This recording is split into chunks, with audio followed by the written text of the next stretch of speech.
हाय दोस्तों, कैसे हैं आप सब। स्वागत है आपका मेरे YouTube channel science by HK पर। मैं हूं हरिंद्र वैष्णव। आज की वीडियो में हम रेस्पायरेशन से रिलेटेड पढ़ेंगे। रेस्पायरेशन कैसे होती है, क्या होती है। तो आज का जो वीडियो है उसमें हम respiration, breathing and respiration, glycolysis और टाइप ऑफ रेस्पायरेशन के बारे में जानेंगे। जैसा कि आप देख रहे हो, ये फिगर दिया हुआ है। ये एक सेल है, इसमें न्यूट्रिशन से फूड आया, ब्रीथिंग द्वारा ऑक्सीजन आई और ऑक्सीजन ने फूड को ब्रेक डाउन किया और वेस्ट प्रोडक्ट बना दिए, carbon dioxide, water and energy is released.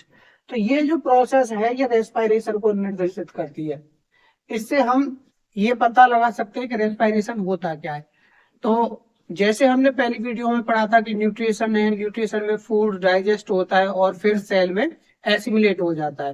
तो जो फूड एसिमिलेट हुआ उसमें ऑक्सीजन जो है वो रिएक्ट करती है और फूड ब्रेक डाउन होता है, और फूड ब्रेक डाउन होने के बाद कार्बन डाइऑक्साइड, वाटर और एनर्जी रिलीज होती है। इससे हमें यह समझ में आया कि रेस्पायरेशन है क्या। तो respiration is the process in which food is breathing and energy is released is called respiration। एक ऐसी प्रक्रिया जिसमें फूड ऑक्सीडाइज हो रहा है और ब्रेक डाउन होने के बाद वो एनर्जी रिलीज कर रहा है, कार्बन डाइऑक्साइड दे रहा है, वाटर दे रहा है, एनर्जी दे रहा है। ऐसी प्रक्रिया को हम रेस्पायरेशन बोलते हैं, जिसमें फूड टूट रहा है। अब बात आती है कि रेस्पायरेशन दो एस्पेक्ट में कंप्लीट होती है। किसमें? एक तो एक्सटर्नल रेस्पायरेशन और एक इंटरनल रेस्पायरेशन। दो एस्पेक्ट हैं रेस्पायरेशन के। पहला क्या है? External respiration. एक्सटर्नल का मतलब है कि ये सेल के अंदर नहीं होती है, सेल से बाहर होती है, और इसमें वो प्रोसेस होती है जिसमें हम ऑक्सीजन को लेते हैं और कार्बन डाइऑक्साइड छोड़ते हैं, और इस प्रक्रिया को हम बोलते हैं ब्रीथिंग। तो पहला एक्सटर्नल रेस्पायरेशन, और एक्सटर्नल रेस्पायरेशन को हम ब्रीथिंग बोलते हैं। नेक्स्ट है इंटरनल रेस्पायरेशन। इंटरनल रेस्पायरेशन क्या है? ये सेल के अंदर होती है, इसमें फूड ब्रेक डाउन होता है। ब्रीथिंग में फूड के साथ कोई भी क्रिया नहीं होती है, केवल हम एक्सचेंज ऑफ गैस करते हैं ब्रीथिंग में।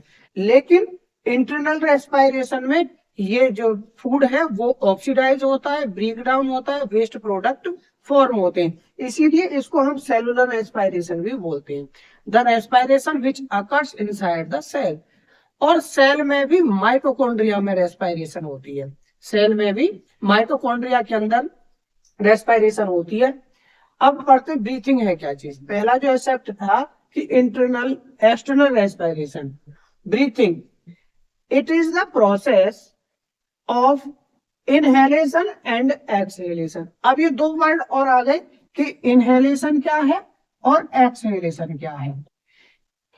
इनहेलेशन में हम गैस को इन करते हैं, इन और हेलेशन, सांस को अंदर लेना। एक्सहेलेशन, एक्सहेलेशन में हम सांस को बाहर छोड़ते हैं।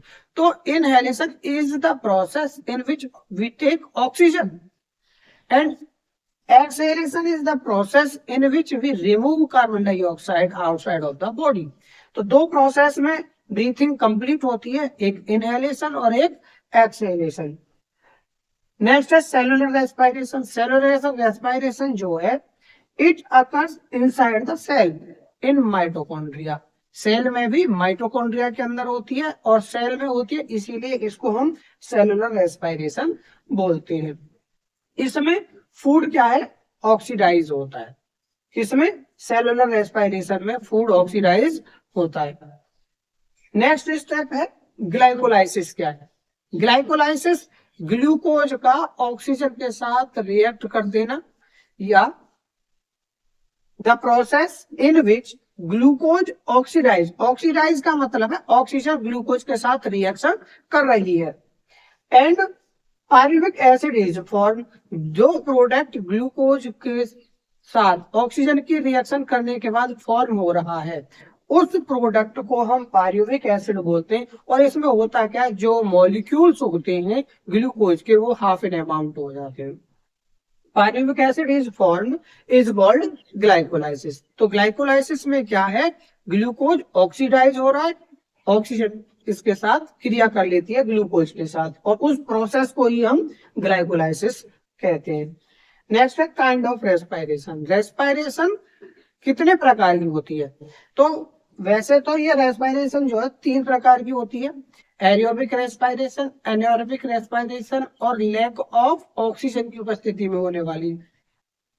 तो लेकिन हम यहाँ केवल 2 प्रकार के पढ़ते हैं, एरोबिक रेस्पायरेशन और एनारोबिक रेस्पायरेशन। एरोबिक रेस्पायरेशन क्या होती है, एनारोबिक रेस्पायरेशन क्या होती है, लैक ऑफ ऑक्सीजन रेस्पायरेशन क्या होती है, ये हम आगे आने वाली वीडियो में आपको बताएंगे। हमारी वीडियो को देखते रहें, हमसे जुड़े रहें।